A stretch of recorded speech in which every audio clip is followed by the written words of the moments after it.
Your Dollar General still looks stocked. The aisles are full, the shelves are faced, and nothing screams shortage. But Dollar General has quietly cut over 1,500 product types from its stores in the past 2 years. And the items they're trimming first aren't the scented candles or novelty snacks. They're the practical ones, the affordable ones, the formats rural households depend on when the next nearest store is 40 minutes away. And the last item on this list is the one rural preppers are quietly buying in doubles right now. Because when it's gone from a small town shelf, it does not come back fast. What you're about to see is not a list of dramatic survival gear. It's a list of ordinary items where the useful version is already getting thinner than the category itself. Each one fails differently. Some are a size trap. Some are a chemistry trap. Some are a price trap you won't notice until you're standing in the aisle needing the one version that's no longer there. Pay attention to the format, not just the product. The deeper this list goes, the stranger the weak links get. Number 9. Long matches / strike anywhere matches. Matches feel permanent. They've been on that same bottom shelf for decades, so people walk past them without thinking. But take a closer look at what's actually left.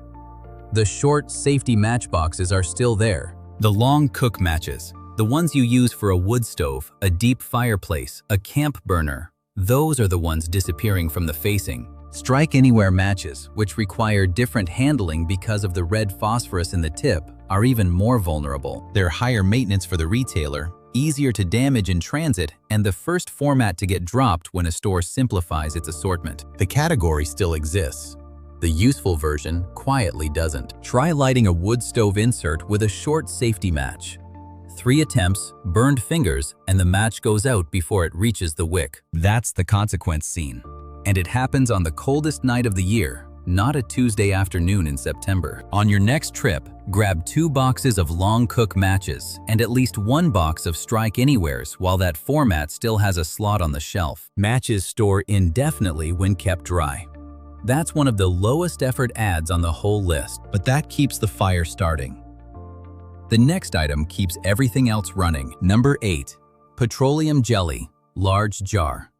The travel size tube stays. It's small, it moves fast, and it fits in the impulse section. The large jar, 13 to 15 ounces of the same exact ingredient, is the format that gets cut when a retailer is leaning out its inventory. Here's the thing most people don't calculate. A 13-ounce jar and a 1.5-ounce travel tube can sell for nearly the same price in a discount store. That's a 10-to-1 value difference sitting on the same shelf. Same petroleum jelly, completely different purchase. And once the large jar is gone, the category technically still exists. It's just not worth buying anymore. Petroleum jelly is also doing more work than most people realize. Cotton ball plus petroleum jelly is one of the most reliable, low-cost fire starters available, relevant to everything from number 9 on this list. It protects tools from rust. It prevents battery terminal corrosion in cold storage. It soothes skin cracking in winter farm and outdoor work. That's 3 separate household jobs in one jar that people are filing under cosmetics and ignoring. When the large jar spot goes empty and the premium brand tube takes its space, the shelf will still look stocked, but the value is gone. One large jar at Dollar General prices is practically a multi-year purchase. Pick it up before the format rationalization makes that jar a memory. Number 7. DG Health Generic Antacids, large tablet count. The Tums display will not move. National brands with supplier agreements and strong shelf velocity are protected. What is not protected is the DG Health store brand antacid, the one with 150 tablets for a few dollars, which is exactly the kind of generic SKU that gets cut first when a retailer is simplifying its assortment. Here is the part that matters. The active ingredient is calcium carbonate. Same in the store brand as in the name brand. Under FDA generic standards, the formulation is pharmacologically identical. The only real difference is roughly 3 to 4 cents per tablet versus 10 to 12 cents per tablet. For a household that goes through antacids regularly, especially one without a nearby pharmacy or urgent care clinic, that price gap is not trivial. When the DG Health bottles stop being restocked and only the Tums rolls and national brand bottles remain, the shelf still looks like medicine. But the affordable version of the medicine is gone. Watch for the DG Health section thinning first.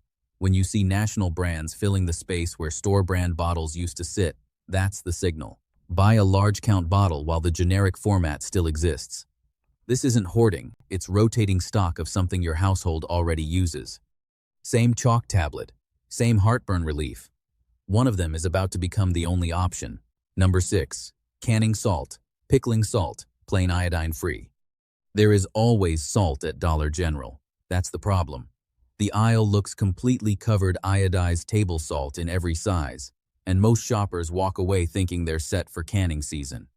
Iodized table salt can inhibit lactic acid fermentation. It can cloud pickling brine. It can cause discoloration in preserved vegetables. The National Center for Home Food Preservation specifically calls for non-iodized, additive-free canning or pickling salt in safe preservation recipes. That distinction is on no shelf label at Dollar General. It's invisible to anyone who hasn't already learned it the hard way. Canning salt is a low-velocity, seasonal SKU. Dollar General's SKU rationalization favors the products that sell year-round. Plain pickling salt moves fast in July, sits untouched in February, and is exactly the type of specialty format that gets cut or simply never reordered once the seasonal allocation sells out. Picture this. The cucumbers are cut, the jars are clean, the brine is measured out, and the only salt on the shelf is iodized. The batch goes in anyway because it's getting late in the day. A week later, the brine is cloudy and the pickles have an off texture. The season's work is compromised by a label distinction most people didn't know existed.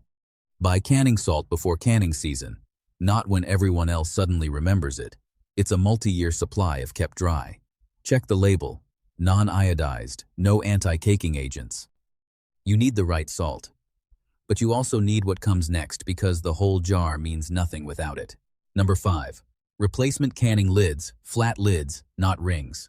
The rings will be there. Rings are reusable, they sit on the shelf, and they don't go anywhere.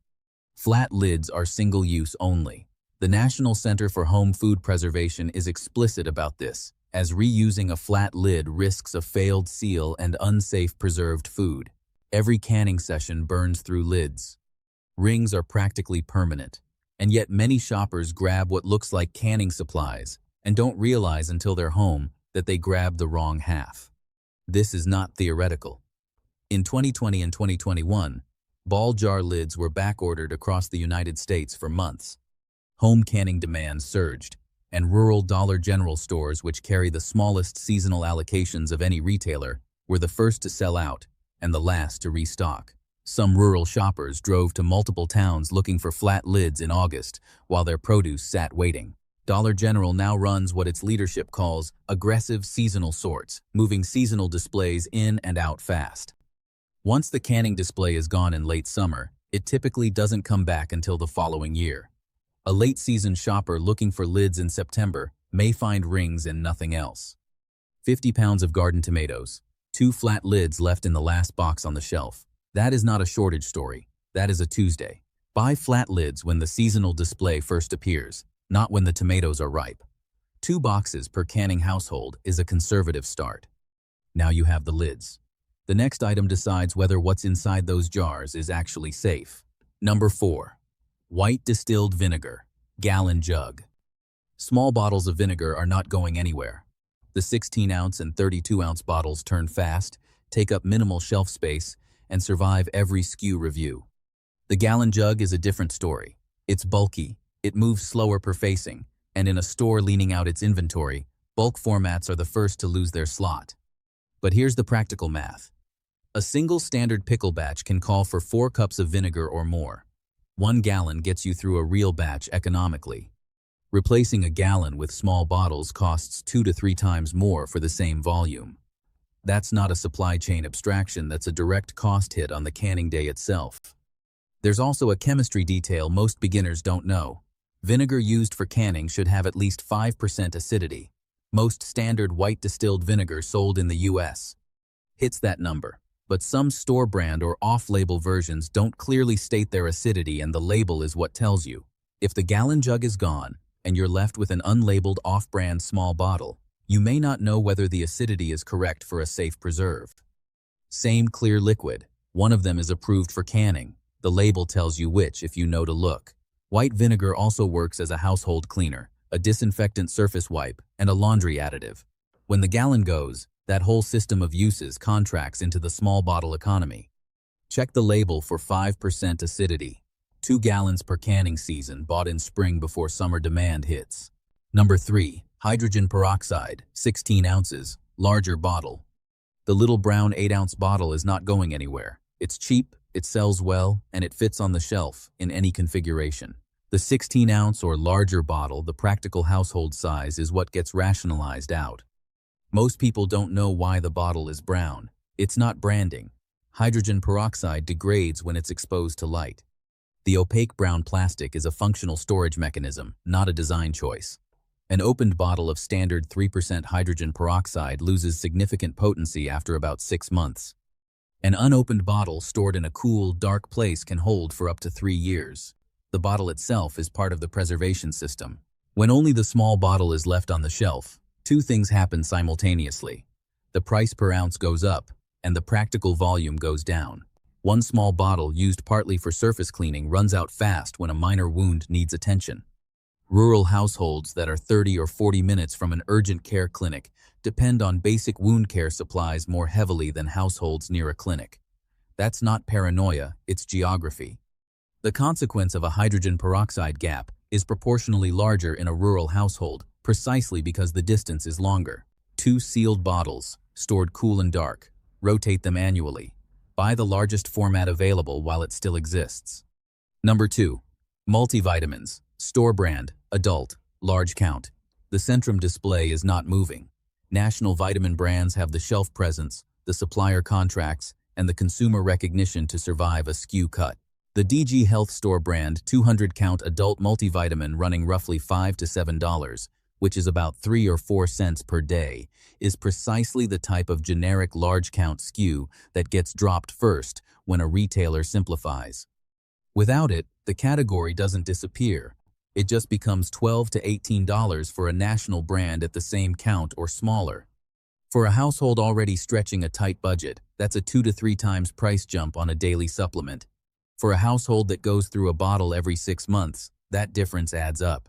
Here's the part that makes this timing sensitive rather than just convenient. Diet variety tends to contract during budget stress. People fall back on staples. Fresh produce becomes less frequent. The nutrients most likely to go thin in a restricted variety diet are exactly what a basic multivitamin is supposed to cover. The item becomes more important exactly when the budget pressure that creates the gap is at its highest. The cheap bottle is doing the same job as the expensive one. When the cheap bottle disappears, the job either doesn't get done or costs significantly more to get done. Not about stockpiling.